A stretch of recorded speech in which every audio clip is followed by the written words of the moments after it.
Hello students, I am Anita. Today will discuss chapter हमारा है कि जल, क्योंकि ये हमारा इसमें एनसीईआरटी की बुक में जो हमारा सिलेबस दिया हुआ है उसका टॉपिक जल है। आपने देखा ही होगा कि इसमें तो हम इसके बारे में एनसीईआरटी का टॉपिक है और हमेशा इसमें से क्वेश्चन ज़रूर आता है। आप इसको बड़े ध्यान से देखिए। पृथ्वी पर उपस्थित शुद्ध जल के स्रोत कौन से हैं? देखिए, भूमिगत जल, नदियाँ, झील, तालाब या ये सभी। तो आप इसमें देखिए, इसके अंदर सारे ही ये जल के स्रोत हैं। तो option number 4 is correct answer. Next है कि पृथ्वी पर कितना भाग जल है? बताइए, 1/3, 2/3, 3/4 या आधा? तो पृथ्वी पर 3/4 जल है। हमेशा याद रखिए, पृथ्वी का कितना भाग जल है? पृथ्वी का 3/4। नाउ नेक्स्ट क्वेश्चन है, निम्नलिखित में से कौन सा कथन सही है? जल वाष्प के रूप में वायुमंडल में पाया जाता है। महासागरों का जल खारा व मीठा दोनों प्रकार का होता है। द्रवित जल शुद्ध द्रवों पर पाया जाता है। जल की उपलब्धता लगभग सभी जगह समान है। देखिए, आप ऑप्शन को किस तरह से सर्च करना चाहेंगे कि ऑप्शंस इस तरह से सर्च कीजिए कि जल की उपलब्धता लगभग समान। हर जगह तो सेम नहीं है, कहीं पर कम है, कहीं पर ज़्यादा है। बहुत सी ऐसी जगह पर जहाँ पर जल ही नहीं है। द्रवित शुद्ध जल ध्रुवों पर पाया जाता है, ये भी गलत है। महासागरों का जल खारा व मीठा दोनों प्रकार का होता है। आपको पता है कि सागर का जल में खारापन होता है, मीठा नहीं होता है।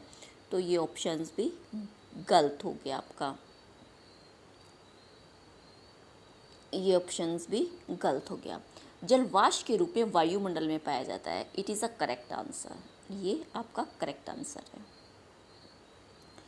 जल की उपलब्धता से संबंधित निम्नलिखित में से कौन से कथन सही हैं? जल की उपलब्धता किसी क्षेत्र में जंतुओं की संख्या को निर्धारित करती है। देखिए, जल की उपलब्धता जीवन की विविधता को भी निर्धारित करती है। अब बताइए, इसमें से ए सही है, बी? ये ए और बी दोनों ही करेक्ट हैं। ओके, आप फिर से देख लीजिए ऑप्शन। जल की उपलब्धता किसी क्षेत्र में विशेष जंतुओं की संख्या, जहाँ पर जल अच्छा होगा तो वहाँ जंतुओं की संख्या, जीव भी रहेंगे। जल की उपलब्धता जीवन की विविधता को भी निर्धारित करती है। अब आया, निम्नलिखित में से कौन सा कथन सही है? मनुष्य के शरीर का लगभग 2/3 भाग जल से बना होता है। यह शरीर के तापमान को संतुलित करता है। शारीरिक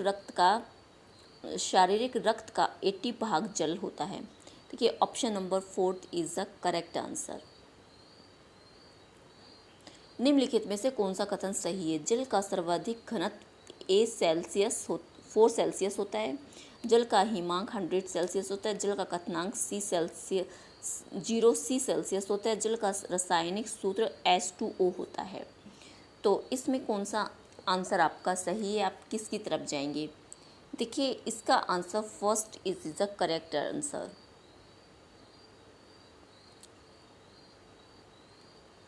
सर्वाधिक घनत्व 4 होता है इसका।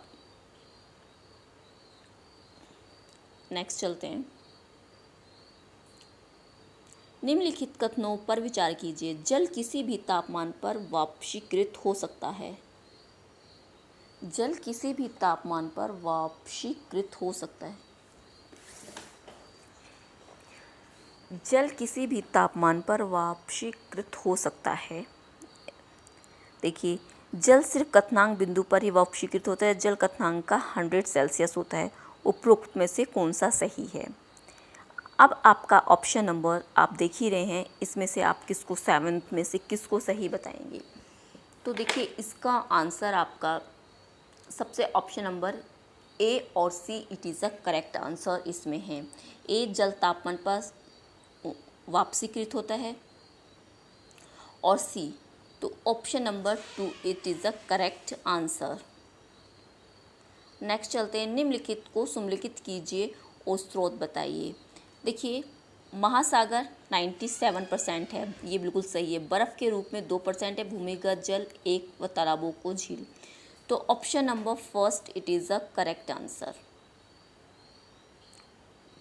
निम्नलिखित में से कौन सा कथन सही है? जल एक यौगिक है। 4 सेल्सियस पर जल का घनत्व सर्वाधिक होता है। जल एक अच्छा विलायक है। तो A, B and C, it is the correct answer. Radha एक बर्फीले स्थान का भ्रमण करती है, वहाँ जहाँ वह देखती है कि कुछ लोग बर्फ में छिद्र करके मछली पकड़ने का कार्य कर रहे हैं। ऐसी घटना क्यों संभव हो पाती है, बताइए। सतह पर बर्फ जमा होता है लेकिन अंदर जल द्रव की अवस्था में होता है। बर्फ में मछली जमी हुई होती है। विभिन्न मछलियाँ शीत निद्रा में बर्फ में होती हैं। उपरोक्त सभी।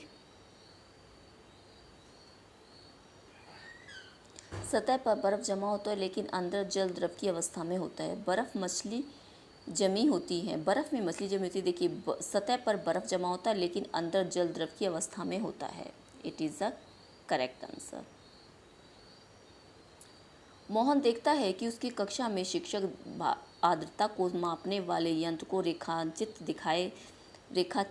दिखा रहे हैं। निम्नलिखित में से वो कौन सा यंत्र है? इसमें दिखाई नहीं दे रहा है। थर्मामीटर है, हाइड्रोमीटर है या इलेक्ट्रोमीटर है। तो ये हाइड्रोमीटर है। ये एक प्रकार की वॉच की तरह होता है। इसमें टेम्परेचर मेज़र किया जाता है, तापमान। निम्नलिखित कथनों में से कौन सा कथन सही है? धरातल पर पाया जाने वाला अधिकांश जल हमारे लिए उपयोगी नहीं है। जलवायु में भाप की आर्द्रता के रूप में पाया जाता है। इसमें से कौन सा आंसर करेक्ट आंसर है, बताइए। ए या बी? ए, बी दोनों ही सही हैं। शिक्षक कक्षा में मृत सागर के विषय में बताते निम्नलिखित में से कौन से कथन मृत सागर के विषय में सही है? मृत सागर में लवणता सर्वाधिक होती है, ये बिल्कुल सही है। मृत सागर में लोग डूबते नहीं, ये भी सही है। मृत सागर की लवणता 300 ग्राम प्रति किलो होती है, ये भी बिल्कुल सही है। Option number 4, it is the correct answer. पृथ्वी पर उपस्थित समस्त जल स्रोत में जल का कितना प्रतिशत जल हमारे लिए अनुपयोगी है? देखिए, यहाँ पर आप मिस्टेक करेंगे, उपयोगी समझ लेंगे। उपयोगी हमारा 1% होता है अगर उपयोगी पूछा जाता है। इसमें पूछा अनुपयोगी। अनुपयोगी हमारा 2% है। तो आंसर हमारा जो करेक्ट है वो आंसर 2 करेक्ट होगा, क्योंकि इसमें निगेटिव पूछा। अनुपयोगी 2% है और उपयोगी 1% है। शिक्षक कक्षा में मौखिक रूप से जल चक्र को बताना चाहते हैं, तो निम्नलिखित में से कौन सा कथन जल चक्र को सही रूप में बताता है? पृथ्वी पर उपस्थित जल एक निश्चित चक्र व व्यवस्था में पारितंत्रिक में घूमता रहता है, जिसको जल चक्र कहा जाता है। जल चक्र वह प्रक्रिया है जिसमें जल जलमंडल में वायुमंडल में जाता है और वायुमंडल में जलमंडल आता है। केवल ए और बी दोनों, या न तो ए और न ही बी।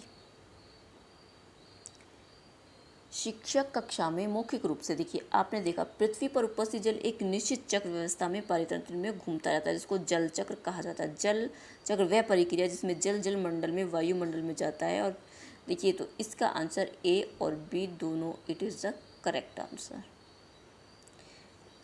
स्टूडेंट्स, अगर ये सेशन आपको अच्छा लगा तो वीडियो को लाइक कीजिए, सब्सक्राइब कीजिए एंड शेयर कीजिए। नेक्स्ट वीडियो आपके साथ फिर मैं शेयर करती हूँ। ये एनसीईआरटी का बहुत ही इम्पॉर्टेंट चैप्टर है, इसमें से क्वेश्चन हमेशा आते हैं और ये एनसीईआरटी की बुक्स जो है उसका कंटेंट ही क्लियर हो रहा है आप लोगों को।